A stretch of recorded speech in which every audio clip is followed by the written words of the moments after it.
Wel, noswaith good evening, Foneddigion a Boneddigesau. We are back here on the NFLCymru podcast, and this is a big day, Guto. It is, what are we? It's the 9th of March, which means technically 2 days rather, away from the official start of the new league year. However, what are we going to call this? I've got Manic Monday, free agency frenzy. Everything has just absolutely exploded over the last couple of hours, and like I said with Gito before we press record now, this is basically a live stream because Gito's got the it's basically, this is a day, Gito, where you're constantly refreshing your feed, and Gito's going to take the hit for that one. So basically, if there's any breaking news that's going to be upon us over the next 45 minutes or so, or an hour, we're definitely going to give those to you, and well, you're going to have our first reactions, which happened actually with a head coaching carousel a couple of weeks ago when we had that bombshell of Harbour going to the Giants. But anyway, we're going to try and cover as many of the big drops as possible.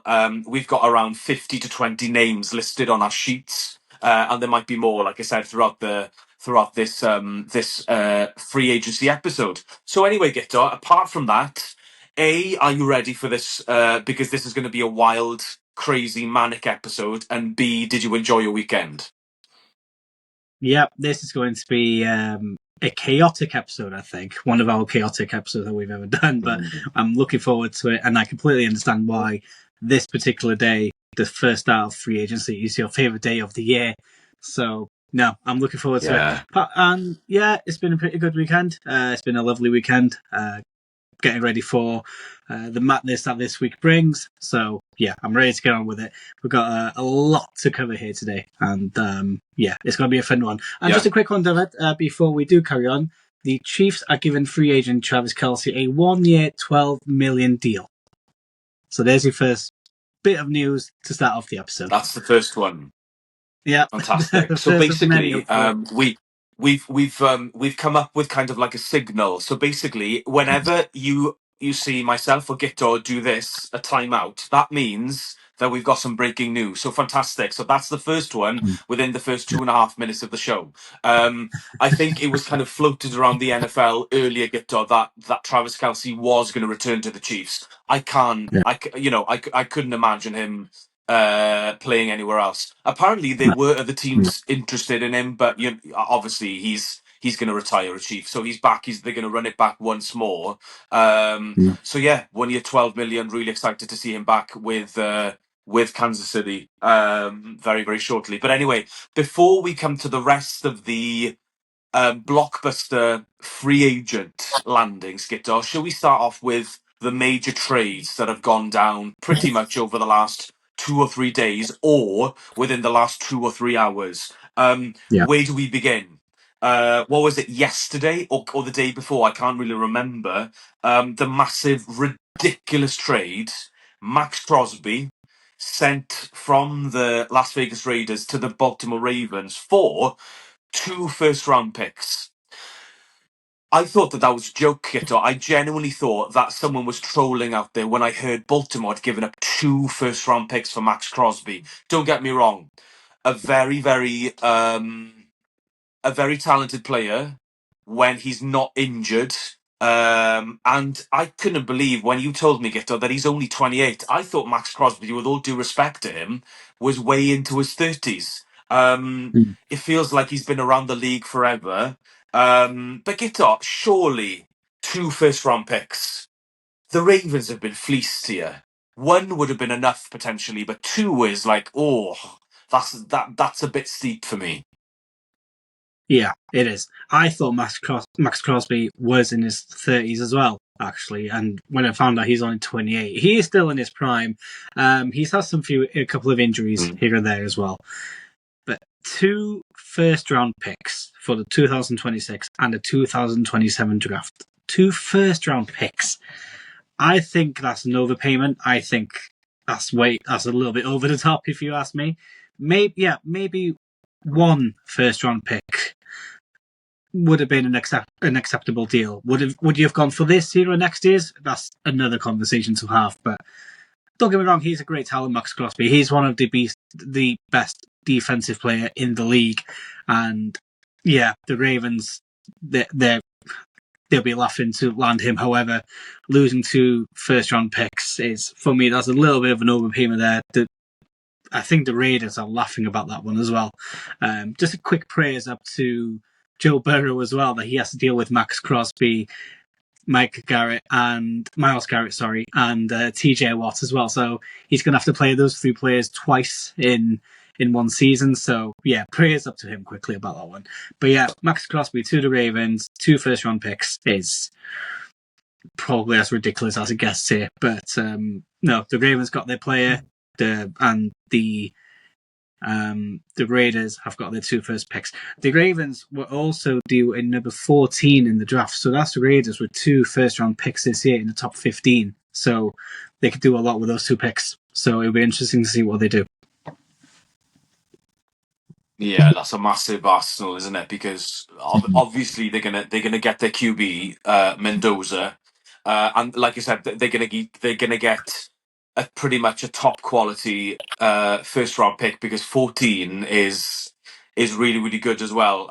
You never know what's going to happen. Maybe next year's first round pick will be in the 20s, late Yeah. 20s. We never know, because this move, Guto, tells me that the Baltimore Ravens are all in for next season, 100%. But like I said, going back to Joe, just quickly on Joe Burrow, I know you're sending praise up for him. He's getting no sympathy from me whatsoever. You know the beef that I have with the Cincinnati Bengals. No praise for me, because let's be honest, TJ Watt is guaranteed to be injured for at least half of the season. Miles Garrett is just, well, he's just an absolute beast. And now, yeah, interesting with a new setup over in Baltimore as well. So yeah, no sympathy for me for the Bengals or Joe Burrow. So do you know what, Gito? I think I'm just going to throw this out there. I potentially see this as Joe Burrow's last season in Cincinnati. I genuinely think that he's starting to have enough of the franchise, and there potentially is an out for them at the end of next year. So I'm just going to put that on ice. But I was just thinking, actually, potentially we might see Joe Burrow on the move. But anyway, I might be completely wrong. So yes, that was the first move. So like you said, 2 first round picks for Max Crosby. I think that makes it a little. Let's put things into perspective, because the next big move that we had yesterday was Trent McDuffie. Um, Undoubtedly one of the best cornerbacks, young cornerbacks in the league, only 25, formerly of the Kansas City Chiefs, sent to the LA Rams, who, another team, by the way, Guitar, is completely going all in for the 2026-27 season, sending 1 first round pick back to the Kansas City Chiefs, a late first round pick, obviously, because they got to the NFC Championship game. However, for me, this makes much more sense. And if you put this into perspective, a 25-year-old cornerback going for 1, Max Crosby, a 28-year-old going for 2, that doesn't make sense to me. So if I was the Rams, I'd be very, very happy with this. And they've given him a maximum contract, 124 million contract. A lot of people, unsure about this trade for the Kansas City Chiefs. However, we've seen that the Chiefs have been able to draft and develop. Look at what they've done in the past. They've had Trevarius Ward, L'Jarius Sneed, and now that's what they've done is they've drafted and they've got maximum value for a 25-year-old cornerback, because they've got plenty on the roster as well. I know they've got other young cornerbacks, maybe not as good potentially as Trent McDuffie. However, I quite like this for the Chiefs, Gitter, and look out for them, because they're making some massive, massive moves. And now they've got 2 first round picks, 1 in the early teens and a late first round pick of the Rams as well. Yeah. What did you think overall of that move? Yeah. Trent McDuffie is now also the highest paid cornerback in the league with that 124 million deal. And yeah, the Chiefs will be happy about that one, getting that money after drafting him. And they draft really well. We say that all the time, but they do draft really well. And I'm very looking forward to, well, I'm not looking forward, but we will talk about the Chiefs again later on in this episode with a blockbuster move that we will get back to. But this particular move with Trent McDuffie going to the Rams They do need a little bit of a bolster on their defense. Obviously, they lost the NFC Championship game to the Super Bowl winners, the Seattle Seahawks. So adding Trent McDuffie in that defense is a massive, massive boost for them. It doesn't matter how much you paid for it. The deal does make sense for both parties, I think. So yeah, I think this is a win-win for both teams here. And Trent McDuffie, like I said, the highest paid cornerback in the league, and just at 25 years old as well. He's got so much more to go. He can play for another 10, 15 years. And yeah, what a player. And like I said, a win-win for both teams. Yeah, and obviously he's already a Super Bowl champion and potentially going to, well, undoubtedly, let's be honest, the LA Rams are up there with one of the favourites for the Super Bowl. And obviously it's going to be in SoFi, it's going to be in LA as well, where they won the Super Bowl 4 years ago. So I don't know if you're one that's, thinking about, oh, it's written in the stars. I think, like you said, I completely agree with you. It's more about the defense this year, this off season for them. The offense with, obviously Stafford, Puka Nacua, Devontae Adams, if they can keep him healthy, obviously Kyren Williams as well, absolute ballers on the offensive side of the ball. So the last trade for now, Guto, that we're going to talk about, one that dropped a couple of hours ago. This is a little bit of a surprising one. Michael Pittman, former wide receiver of the Indianapolis Colts, has been traded to the Steelers. So this is 2 years in a row, Guto, where the Steelers have done a blockbuster trade in the wide receiver room. They sent George Pickens to the Cowboys. They traded for DK Metcalf, and now another massive deal. They've traded for Michael Pittman Jr. Like I said, once with the Colts, I think he's a very, very talented player. Potentially had one of the best catches, if I remember, in the regular season, a one-handed catch. So yeah, this is another. Well, the thing is with the Steelers, Guto, I don't know who their quarterback is going to be. Obviously, they've got a new head coach. Everyone's talking about, is Aaron Rodgers going to be back or not? Especially with McCarthy now, a former Green Bay Packer. He was Aaron Rodgers' coach back when they won the Super Bowl, over 10, 15 years ago. So yeah, I mean, where does this leave the Colts in terms of their wide receiver room? Because, well, they've decided obviously to trade Pittman, and for me, daftly, they've given a ton of money to another wide receiver, which we'll get very, very shortly. Any thoughts on that move for the Steelers? It's a win for the Pittsburgh Steelers for me. Michael Pittman had a great season last season with the Colts. Obviously, it was a bit of a downfall after the halfway through the season. But this is a big win here for Steelers. Just a couple of news to break to you quickly before we do move on. The Broncos are releasing veteran Dre Greenlaw. They will be releasing Dre Greenlaw. And the Saints have made another addition on offense. They are signing former Bengals tight end Noah Fant for a 2-year deal. Okay, cool. No major news there to note so far, but nothing. Yeah, excellent. Should we stick with the Colts for a second, because obviously they've just traded away one wide receiver, and they Alec Pierce. I don't know what they were thinking with this. He was their number 2 wide receiver, if you can call him that, and they've made him one of the highest paid wide receivers in the NFL. Again, this is baffling for me, Guto. I don't know what you think about this. Yeah, the only way I see around this one, Alec Pierce, he's a decent wide receiver. He really is. He was a wide receiver 2 last season.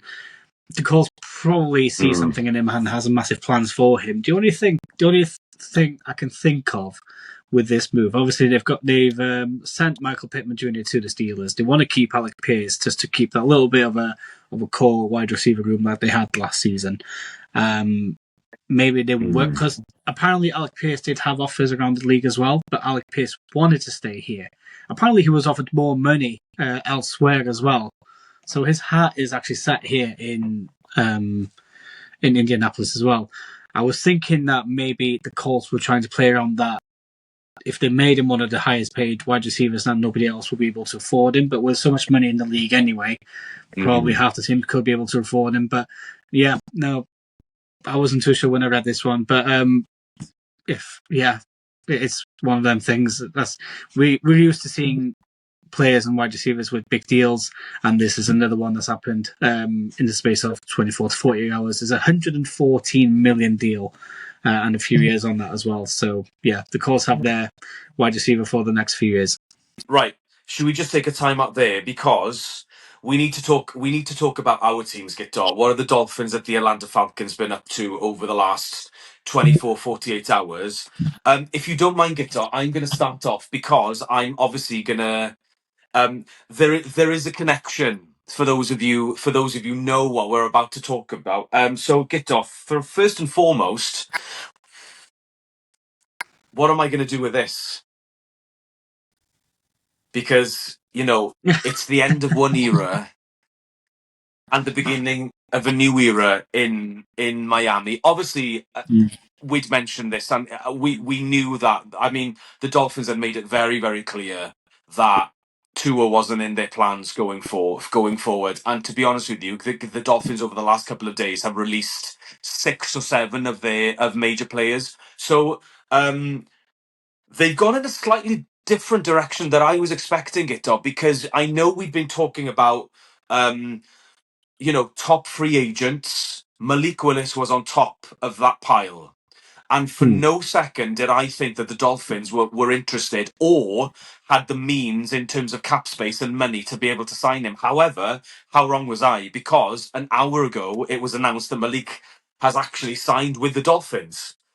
67 million, 45 guaranteed over 3 years. I know Yeah. that sounds a lot of money. However, I like what the Dolphins has done here.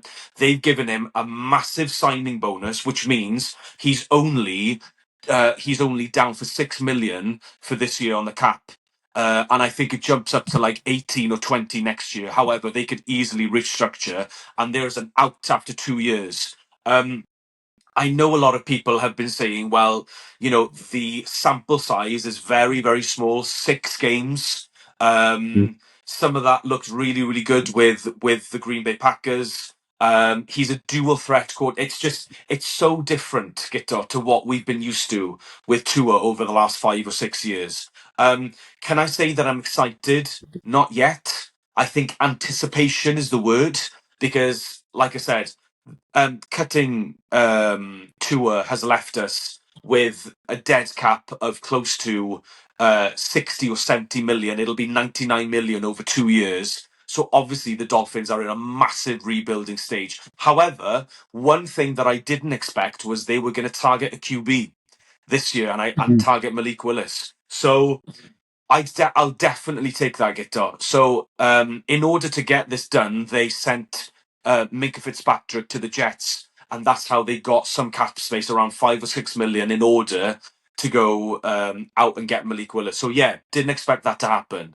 So that's it for now, and that's going to be it, Guto, for free agency for the Dolphins, because we don't have any more money to target. I think it's going to be very, very quiet, and we're going to be kind of targeting the scraps at the end of free agency in a couple of weeks' time. So I'm going to throw this over to you because Mr. Tua Tagovailoa has been released by the Dolphins. He's been picked up by who other than your dearest Atlanta Falcons. Give us your thoughts on this, Guitar. I can't wait to hear what your thoughts are.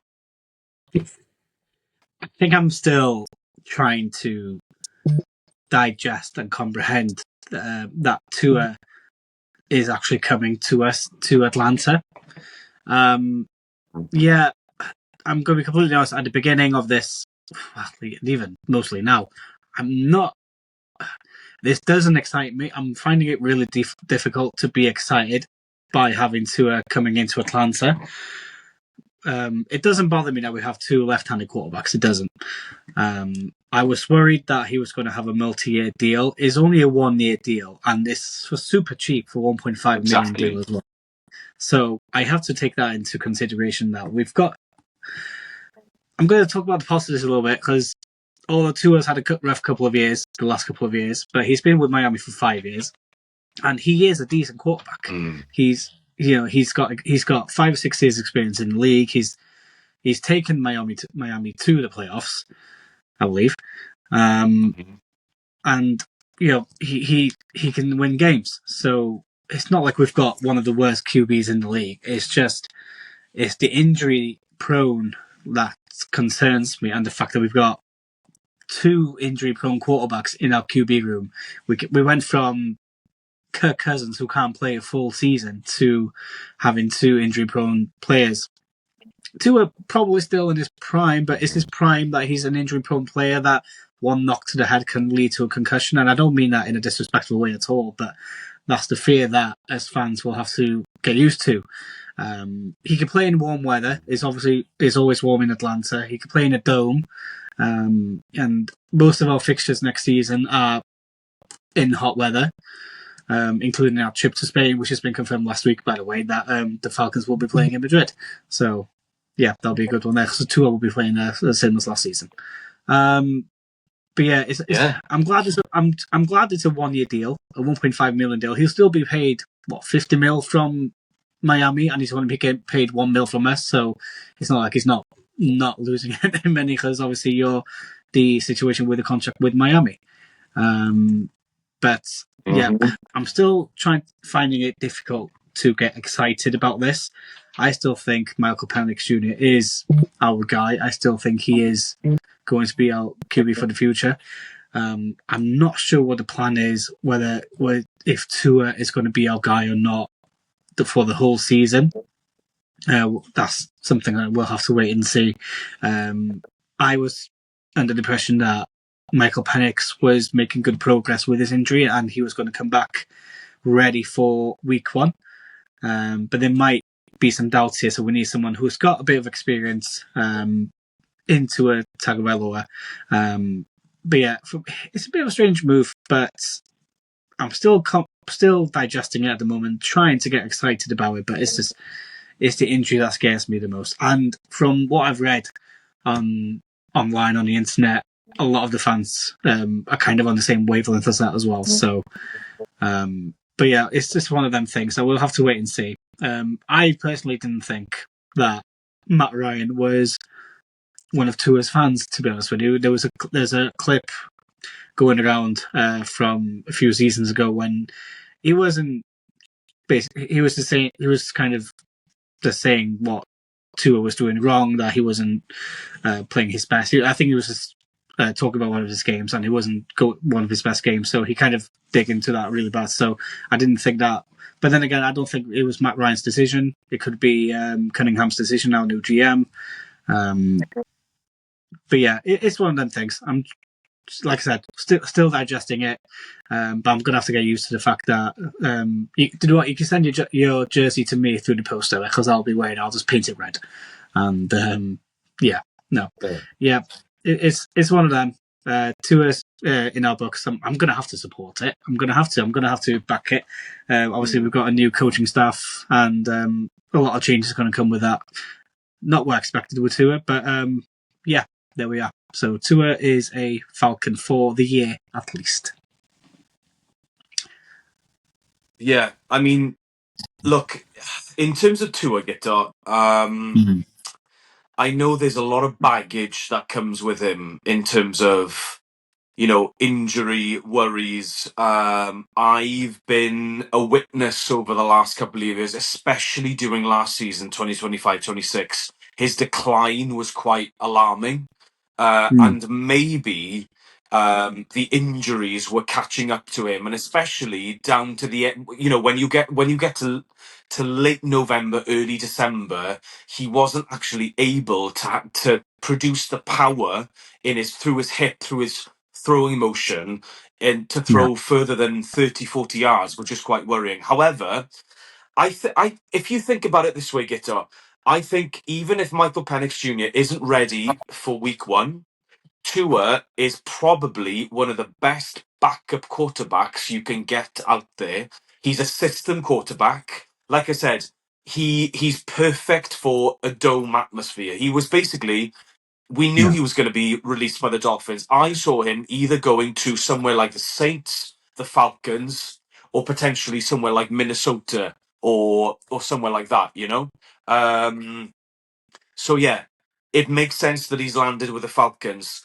And Tua tends to play his best football, Guto, in September and in early October as well. So even if he's with you for the first 4 or 5 games, it's not a nail-on guarantee, but he will give you the best opportunity to win, to go 500 or even better until Penix comes back. Yeah.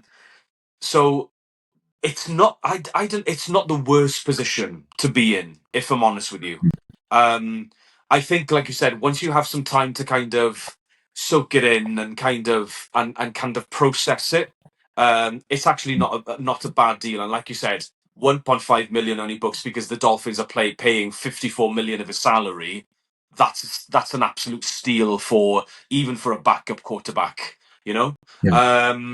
So yeah, it'll be interesting to see how he does in camp now with Penix Jr. as well. So obviously we'll have to wait and see. Any other moves that the Falcons have made that you are happy or concerned about? So we've released two wide receivers in Darrell Hodge and Darnell Mooney. We did praise Darnell Mooney last season, but due to that injury that he had last season, they decided to send him a release. So we did some new moves in the wide receiver room. We've got with Jahan Dotson from the Jets, who is a very pacey, very fast wide receiver. That's good for us. And we've also Yeah. gone and re-signed Olamide Zacchaeus, who was a Falcon before a few years ago. He's now back with the Falcons, which I'm happy with.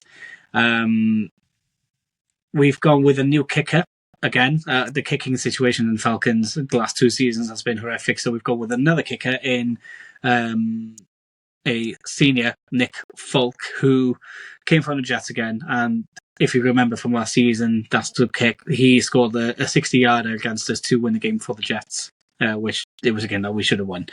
And we've signed tight end Austin Hooper as well, just as backup to add some depth in the tight end room. So we've done some decent signings here in the free agency so far. So just more players just for depth wise. The Tua Tagovailoa one, it's going to take a while for me to get excited about it. The deal, I'm okay with the deal. We're not paying anything. It's only a 1-year deal, so I'm feeling positive about that. It's just the player and which Tua Tagovailoa, which version of that are we going to get here in Atlanta? That's something we're going to have to wait and see. One player that I do want to give a tribute to, who has left to go to the Arizona Cardinals, and it was kind of expected with Bijan Robinson as our running back and probably one of the best in the league, obviously. Tyler Algier is looking to be a starting running back for a team, and obviously he's been really good to us for the Falcons, but obviously with Bijan having most of the ball, it's going to be difficult for him to compete for that number one spot. It's been a great partnership, but Tyler Algier has gone to the Arizona Cardinals on a 2-year deal, I believe. So I just want to wish him all the best in his new team. I'll be rooting for him in Arizona. I'm going to miss him. He's been a great character for us. He's helped us win games. But this is the best move for him, and I just want to wish him all the best.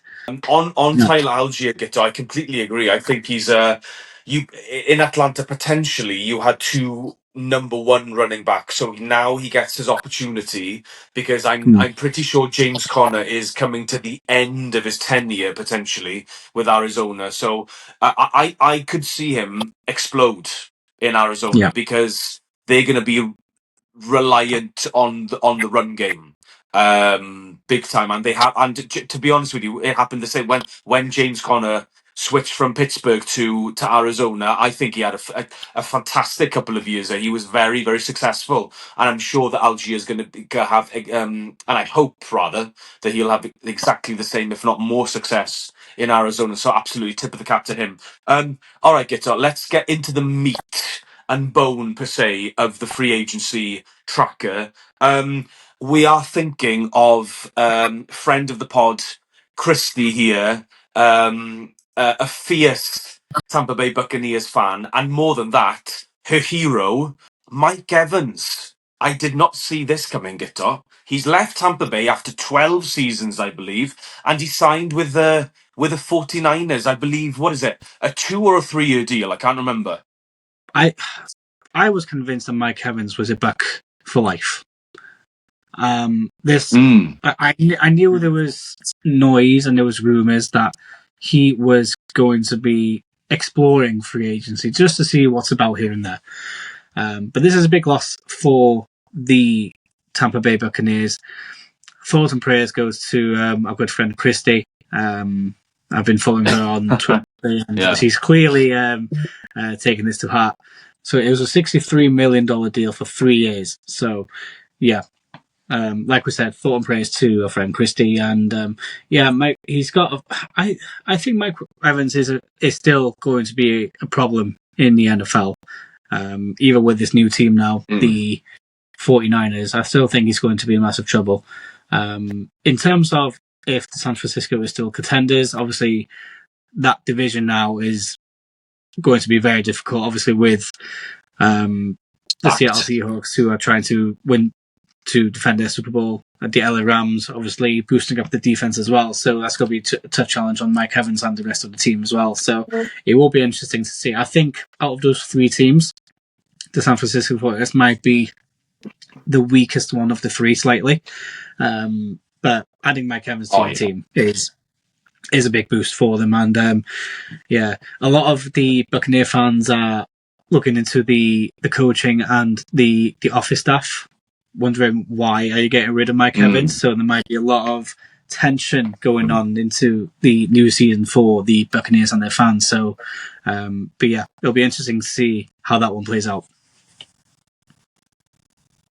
Yeah, well, obviously, stock up on Emeka Ibuka for the 2026-2027 seasons for the Bucks. And the wide receiver that I was thinking of, Guto, by the way, the former 49ers wide receiver, I'm actually not sure if he's been released yet, is Brandon Ayuk. Who signed a massive contract 2 years, a year ago, and then he suffered either I think it was an ACL, so he missed the whole season. So yeah, I'm pretty sure he has been released. But anyway, and I don't think he's been picked up by any team, not that I can remember. Anyway, so yeah, that was the Mike Evans. But undoubtedly, Guto, the biggest free agent to land, and one of the biggest moves that came out of left field for me was Kenneth Walker, the Super Bowl MVP, landing with the Kansas City Chiefs. This is scary. Well, this is a real. I mean, first of all, congratulations to the Chiefs on winning the Super Bowl. Already. No, this we were expecting Kenneth Walker to make a move. I'm not sure why the Seahawks didn't do more to try and keep him, but I think it was more of a Kenneth Walker decision. He was a Super Bowl MVP. He was one of the best running backs last season. His stock has gone up massively. So obviously he wants a new challenge. All the best to him, obviously. And yeah, it just had to be the Chiefs. So the Chiefs will have obviously Travis Kelce back in the team now, and they've got Kenneth Walker as well. It'd be interesting to see if Patrick Mahomes is ready for the start of the season as well. So that's another factor we have to think about. But Kenneth Walker going into the Kansas City Chiefs, that's a scary move. If you're a Chiefs fan, you'll be laughing on this one. You'll be smiling ear to ear on this one. Everyone else in the league, all the best to you, honestly, because Kenneth Walker going to the Chiefs is massive. It's scary, and yeah, it's got to be a very interesting season now for the Kansas City Chiefs and Kenneth Walker. Kenneth Walker is going to be a massive problem for everyone in that team. I couldn't believe it. I think my first reaction was, Jesus. It's scary. That's why I think it is. It's a massive move for the Chiefs. It's a massive move in the NFL as a whole. Kenneth Walker now being in Kansas City is, what a move for Kansas City to do that as well. And obviously they've got the money to pay for him as well. So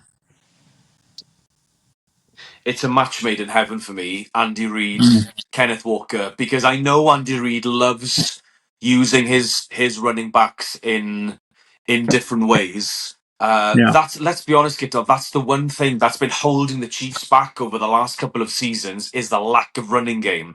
Either because Pacheco was injured throughout the 2025-2026 season. Before then, they had Kareem Hunt, and now that they've got Kenneth Walker, oh my gosh! In terms of the playbook, Gito, you can literally start scheming all sorts of things. And like you said, that offense. And I'm pretty sure Patrick Mahomes isn't going to be ready for the start of the season. I'm sure that he'll be back potentially mid-season anyway. Mm.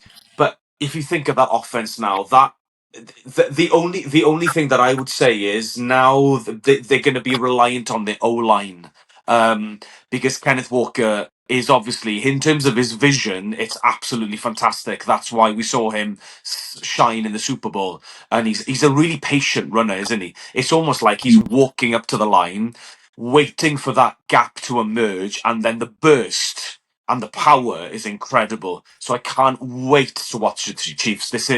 And I Mm. haven't even had a chance, Gitter, to talk to my dad about this today. It's been that manic, and I'm sure he's absolutely over the moon. He was a Yeah. little bit concerned after they traded Trent McDuffie, but all of that is forgotten now. Now that they've got Kenneth Walker, so yeah, Mm. hopefully they can keep their wide receivers um, healthy for next season. Kelsey's Yeah. back as well, and now they've got a dynamic running back duo pretty much with Pacheco and Kareem Hunt, and now Kenneth Walker. Yeah, it's like you said, and the best scheming coach in the NFL in Andy Reid as well. It's absolutely scary. And hey, Gito, the Chiefs are back. The Chiefs are back once again. I can't wait to watch them. It's going to Yeah. be so much fun. So much Yeah. fun. It is. It is. It is. It's a great move, but yeah, like I said, I keep saying it, it's a scary move for everyone in the NFL as well. Someone of Kenneth Walker's caliber going into the Chiefs, like I said, it is a match made in heaven. Should we go from one running back to another? Someone who you might not have as much excitement for.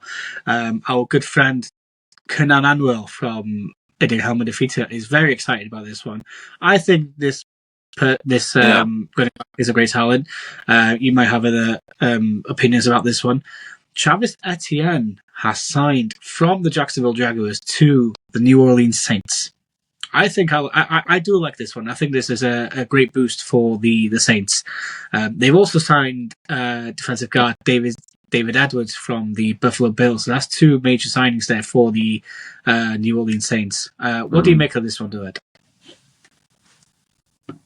First of all, I like the David Edwards move. Gito, they badly needed help on their O line, and I think Saints actually I saw is one of the oldest rosters in the NFL, so they needed to become younger. And he had a fantastic David Edwards. That is, he had a fantastic year with the Buffalo Bills, one of the best O lines in the game, basically over the last couple of years, and they stayed miraculously. They happened to stay healthy as well. Yeah, in terms of Travis Etienne, Gito, I wouldn't say that this is a blockbuster move. They obviously needed to get younger because Alvin Kamara is coming towards the end of his career. Let's be honest. I Yeah. don't think he was no longer a number one running back in the league.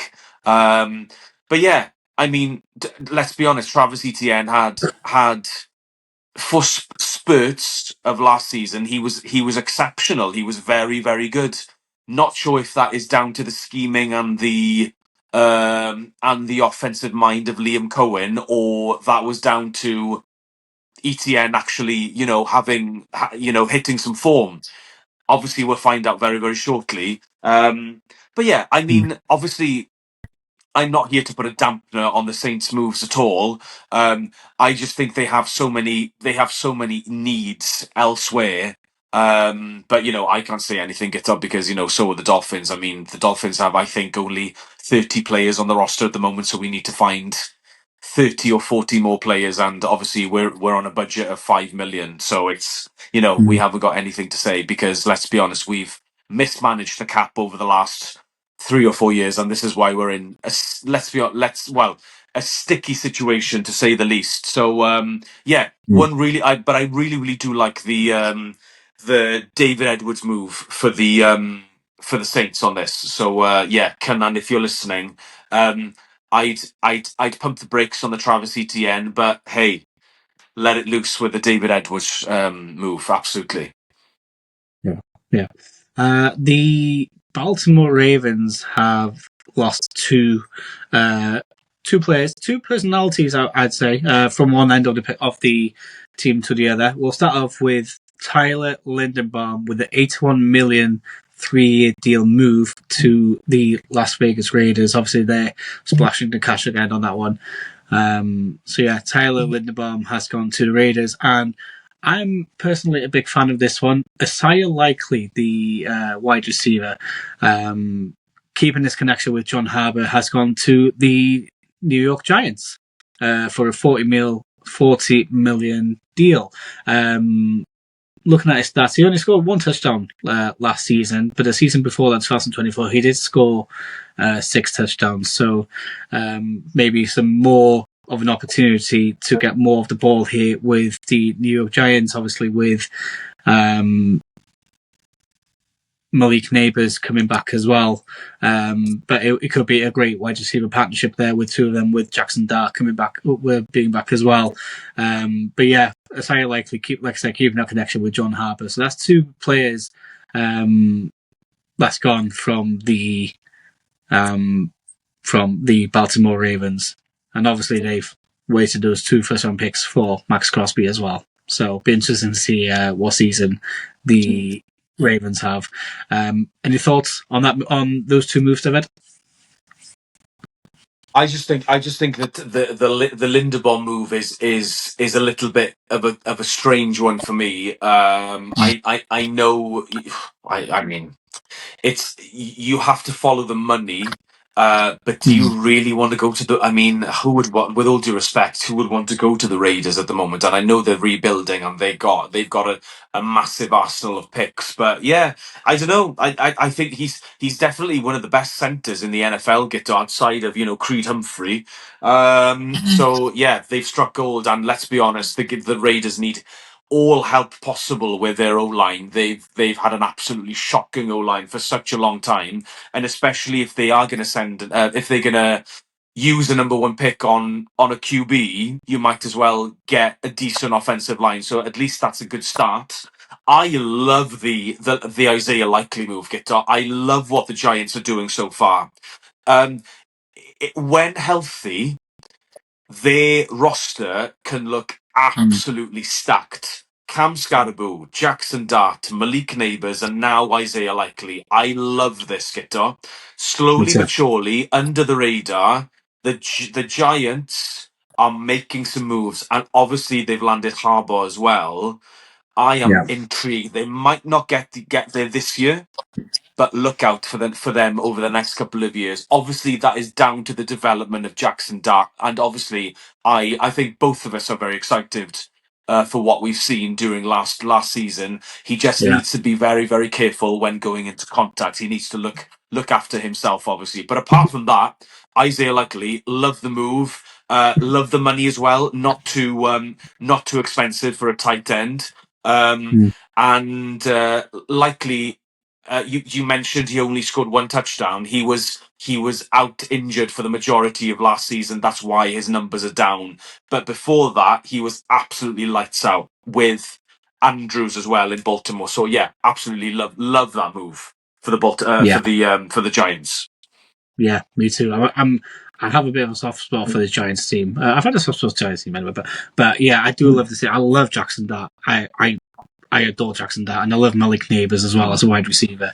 And having Isaiah Likely in that one as well, and connecting back with John Harbour, and obviously with Cam Scaraboo returning from injury as well. There's going to be I have high hopes for this Giants team. I'm not saying they're going to reach the playoffs straight away, but they're going to be competing really hard in this season coming up. We were just talking about the Raiders earlier as well. I just want to go through quickly today's edition. It's a very interesting read here. So they've signed. I'm just going to go through it as quickly as I can. Tyler Linderbaum for a 3-year, $81 million deal. Quay Walker a 3-year, $40 million deal. The Kobe Dean, $36 million deal for 3 years. Jalen Naylor for 3 years, 35 mil. Quitty Pay, 48 mil for 3 years. Eric Stokes, 30 mil as well for 3 years. They've got so much money on them, and they've spent so much just today alone. There's still another week of this to go, but they've really spent so much money here. The Raiders are absolutely cooking here in this free agency. They might not be done. They still have a few more left here as well. They've done trade for Taron as well, Taron Johnson as well, and there's been from the Bills, on the back. Oh, we've got one. We've got one here, David. We've got one here. We've got one here for you now. Okay. Just a quick one. I was going to mention there was a quick quarterback move here. Kenny Pickett has done a 1-year deal with the Carolina Panthers for 7.5 mil. But the bigger news, the breaking news here, David. Seahawks are bringing back wide receiver Rashid Shaheed on a 3-year, $51 million deal. That includes $34.7 million guaranteed. Yeah. Excellent work. I'm a massive fan of this move, Guto.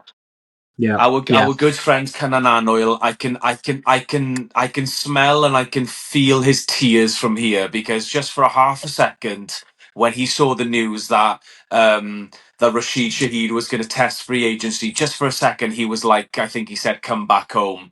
No chance in hell, Kit Canan, is that going to happen, unfortunately. But yeah, love that move, Guto. I think obviously as a returner, and now he's paid as a wide receiver as well, isn't he? Outside of JSN, Jackson Smith and Jigba. Not sure what's going to happen with Cooper Cup. I'm guessing he'll be back as well. But yeah, absolutely love that move. And I'm really glad for Rashid Shaheed as well. Yeah, me too. He fitted in really well with the Seattle Seahawks team when he joined in halfway through last season. So yeah, it's good that he's getting a chance to play a full season. Will he actually be used as a proper wide receiver, or would he be used as a special teams player, because he scored from a punt kick? So it'll be interesting to see what they do there. But yeah, a really good move here for the Seattle Seahawks. It's a win-win for both parties here. Yeah. Another trade, actually, Guto, that we haven't mentioned, that kind of went down a couple of weeks ago. Sorry, not a couple of weeks ago, a couple of days ago. A rather unexpected one. The Bills have been quiet so far. Like you said, they traded Taron Johnson to the Raiders. They've also traded for DJ Moore from the Chicago Bears. And they've paid him, Guto, a hell of a lot of money, like wide receiver one money. And this kind of baffled me a little bit, because he looking at his stats, he only had 685 yards last season, and like he said, he was moved from the Panthers. He was traded from the Panthers to the Bears to be a wide receiver one. I don't really think that he's kind of come on that much, and now he's been traded to the Bills. So a lot of people are saying finally Josh Allen has got his number one wide receiver. Personally, Guto, I'm not convinced about this move. I think they've overpaid for him. And this smells of desperation for me, Guto. This is like feeling that the window for the Bills with Josh Allen is kind of slowly coming to an end, or it's closing once again. They missed a massive opportunity last year with the AFC being absolutely crazy. So yeah, this is one for me that does not make any sense whatsoever. I do think DJ Moore is a really good wide receiver. He had a pretty decent season last season. Not as good as his 2023 season. He was half the stats in terms of yards and receiving as well, only reaching 682 yards there in the end. But to think, so I do like DJ Moore, but to think that he is going to solve the problem for the Buffalo Bills, I don't see it. I don't think he is going to change the team. I don't think he's going to be your best wide receiver. So yeah, I would pump the brakes a bit on this one as well if I was a Bills fan. I don't remember off the top of my head what kind of deal that the Bears received there. But I don't think at the end of the day this one is going to be a massive loss for the Bears, and they'll be wanting to compete again next season. So they can definitely improve. I think a lot of players would want to join the Chicago Bears with the team that they've got and the coaching staff that they've got and everything. They've got so much potential there, and with Caleb Williams as their quarterback as well. But yeah, I don't see this move DJ Moore to the Buffalo Bills being a solver problem for the Bills. I think they still have a long way to go. And especially they still need to improve at the wide receiver room as well. Yeah, absolutely. One last tip of the cap for me, Guto, a former Dolphin player, was traded halfway through last season to go to the Eagles. Now tested free agency, and I'm really, really happy for Jalen Phillips, our former first round pick. He's signed a massive deal, 120 million deal with Carolina. I'm so happy for Jalen Phillips. What an one of the most gifted athletes, Guto, that I've ever seen. Absolutely, he's an Adonis. He battled so many injuries. He had an ACL tear. He tore his Achilles as well 2 years ago. And I genuinely thought that he would that potentially his NFL career would be in jeopardy. But I'm so happy for him that he signed a max contract because he definitely deserves it. We knew that the Dolphins didn't have the cap space, unfortunately, to keep him. I would have loved to because I genuinely think that he has the potential to be a top 5 defensive end pass rusher in the NFL, and potentially we might see him become that over the next couple of years. So I just wanted to note that as well for Jalen Phillips. Any other moves, Gitto, that are kind of obviously our fantasy league in terms of our thing on Instagram is going absolutely wild, and probably after we finish this episode we might kind of be able to catch up in terms of what other moves that have been going down. So we've got the Rashid Shaheed move. Anything else to note, Gito, before we wrap this up? No, Shahid was the last major breaking one. I broke that to our friend Kanan on the group chat as well. So yeah, they've basically just been sharing what we've been covering as well. Just going to go through a couple of names here that we're still waiting on.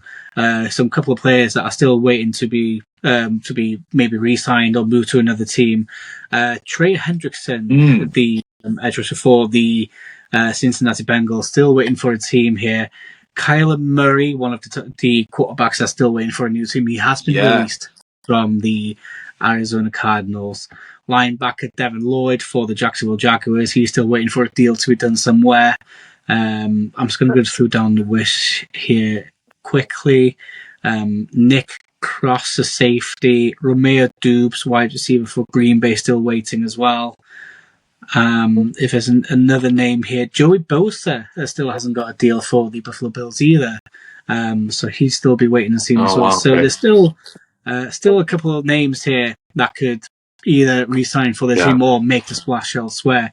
But it's been a quiet evening since we started recording this event. But no, it's just the start of what's been a really good week. It's going to be a really good week here in the NFL with free agency, and we'll try and stay up to date and cover as much as we can with it. Yeah, Gito, sorry, I completely forgot about Kyler Murray as well. Obviously, he was released from the Arizona Cardinals a couple of days ago. I mean, I've heard a lot of whispers that he might be on the move. Potentially, Minnesota is an option for him. Because let's think about who's left now in terms of teams that are needing a QB. The Jets are definitely one of them. The Arizona Cardinals is another one, and potentially, we don't know what's going to happen with Minnesota. The Chiefs are going to be looking for a backup. The Indianapolis Colts are going to be looking for a backup because Daniel Jones isn't going to be available for at least half the season. The same with Patrick Mahomes. JJ McCarthy, obviously, potentially get off that Minnesota aren't really sold on him. Do you realistically see Kyler Murray going to Minnesota, or potentially, I don't know, where the other option, I guess, is he going to go to the Jets? Personally, I don't see him going there either. No, I don't see him going to the Jets, and I do think that wherever he goes, this will be all on him. I think he's going to decide where he wants to go in the end. Um, I am going towards a Minnesota Vikings move. I think the the coaching staff there wants to test out a more of a competition with JJ McCarthy and bringing Kyler Murray in, who is a very athletic quarterback. That will be a very interesting quarterback competition between those two specific players alone. Another quarterback we haven't spoken about is Kirk Cousins. I thought he was going to go back to Minnesota Vikings as well. So I was about to yeah, say. I was about to yeah. say that. Yeah. Yeah, and another team we need to look into as well. Probably not into so much depth, but do we see Aaron Rodgers going back to the Pittsburgh Steelers? It's looking like that he might go back there. It's looking like we are heading towards that direction. If you think about it, the moves that they are making, adding an extra number one wide receiver, it probably implements that Aaron Rodgers will be back. I Yeah, doubt that they would be spending all this money on their offense if they are going to go with a veteran for this year, or they're going to draft a quarterback. It just makes perfect sense. The other option is, I mean, do you see Kirk Cousins going to the Steelers? I don't really see that happening. no, I don't see him going to the Steelers. No, I don't see Kirk Cousins going to the Steelers at all. Maybe going to the Jets. Maybe. I'm not sure. Yeah. You, Yes, you I was know, I was about to say that. yeah, maybe the Jets, but the Jets have a lot of work to do. Do they trust someone like Kirk Cousins to be their starting quarterback? Like I mentioned at the top of the episode, he can't really play a full season anymore. But it could be someone that can coach Justin Fields. He still, I do think he still needs a little bit of help. But obviously, the Jets is a pretty messy situation right now, pretty messy franchise right now. So there's a lot of work to go from top to bottom with that one. But yeah, no, that's another one that we'll be keeping an eye on with Kirk Cousins on there, because I still think he wants to play. Maybe he has a season or two left in him. I don't know. But yeah, no, an interesting week ahead anyway in the NFL. There's a lot of names that we just mentioned that we still be looking at as well. Yeah, I mean, in terms of Kirk Cousins, realistically, the next team that you're going to go to is where you're going to retire, Yeah, pretty much. yeah, yeah. Um, unless you're signing a 1 year deal with somewhere, aka like the Jets. If the Jets are gonna, I mean, are the Jets going to draft a QB? Are they going to draft someone like Ty Simpson out of Alabama? Early in the second round. I genuinely don't know.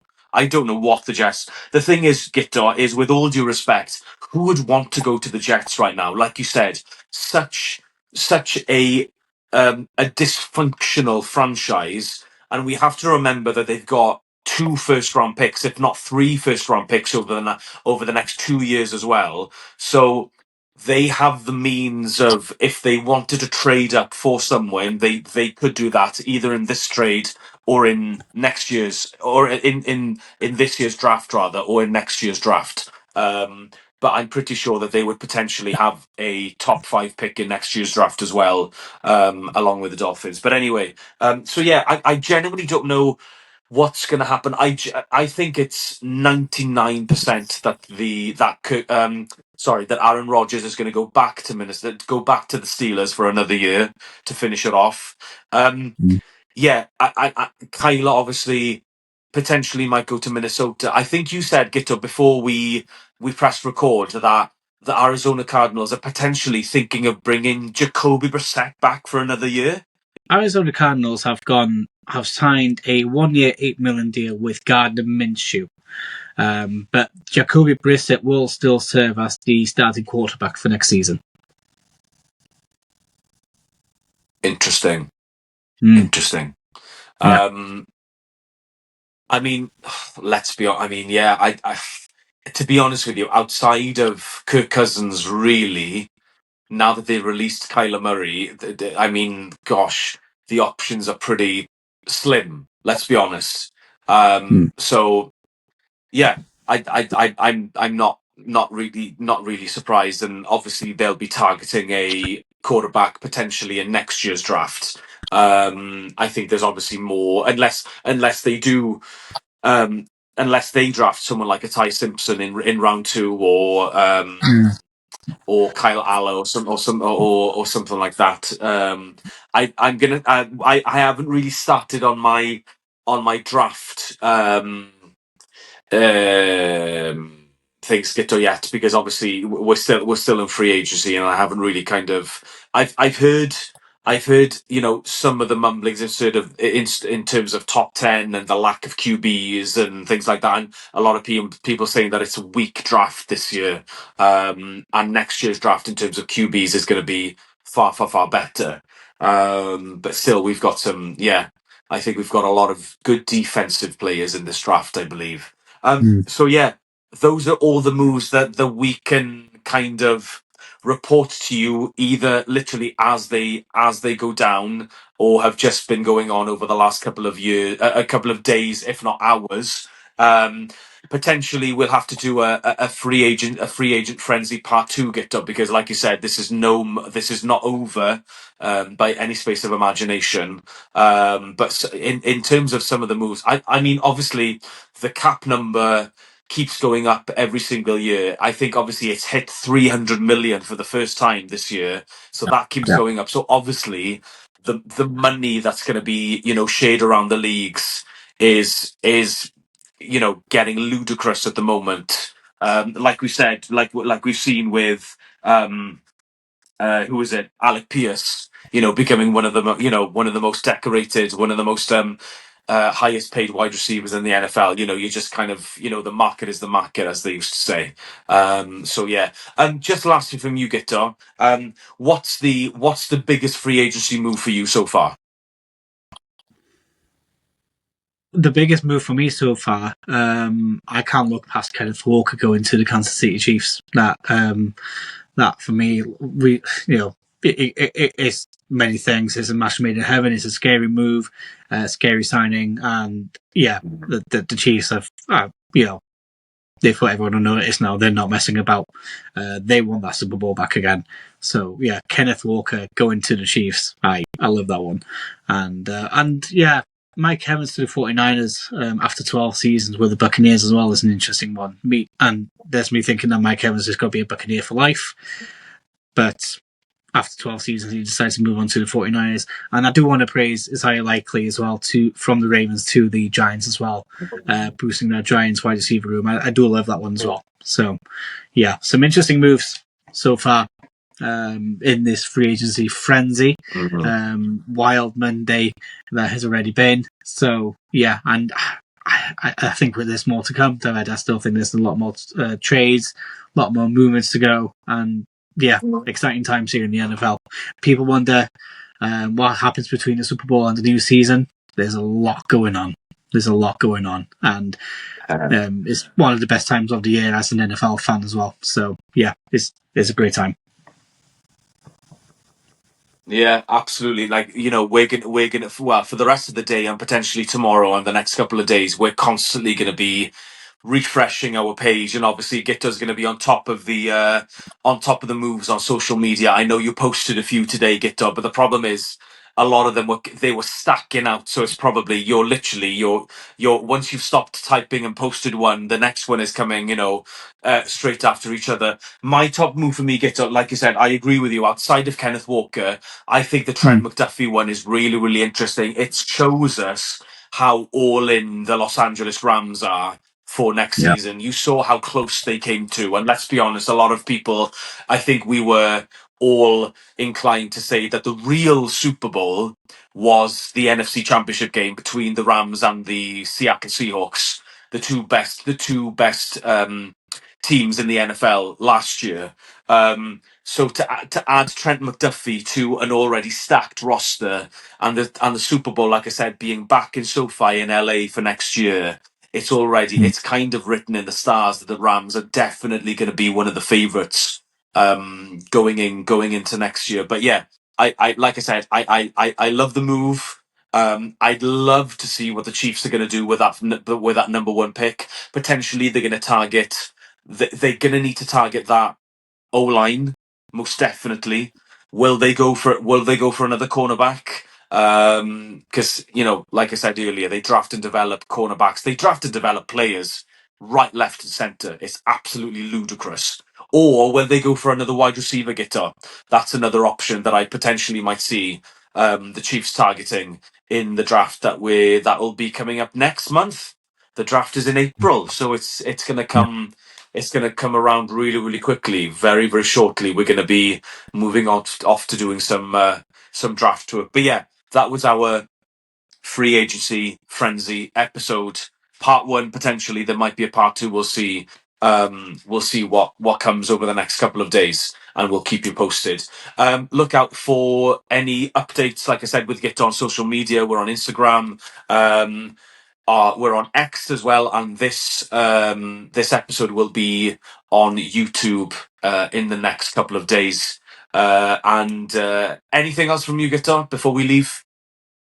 That's it from me. No, we're all good. We've covered most of the Fantastic. things. Yeah, I'm just going to refresh this one more time in case something comes up. The Arizona Cardinals are signing free agent guard Isaac Sumalo, the former Steeler, on the 3-year, $31 million deal. So we'll end the episode on that, David. Yeah. Isaac Soamalo, nice. That's fantastic. There we are. Thank you very much for watching. Thank you for staying with us. I know this is a slightly longer episode than usual, but yeah, hopefully we've taken you through the journey of the 2026 free agency so far. Let us know if you have any comments, if you agree or if you disagree with any of our takes, and if you're excited about your team and the moves, do let us know as well. It's at Wales NFL or at NFLCymru pod on the socials. But from us, diolch yn fawr iawn. Thank you very much for watching, and we'll see you on the next episode.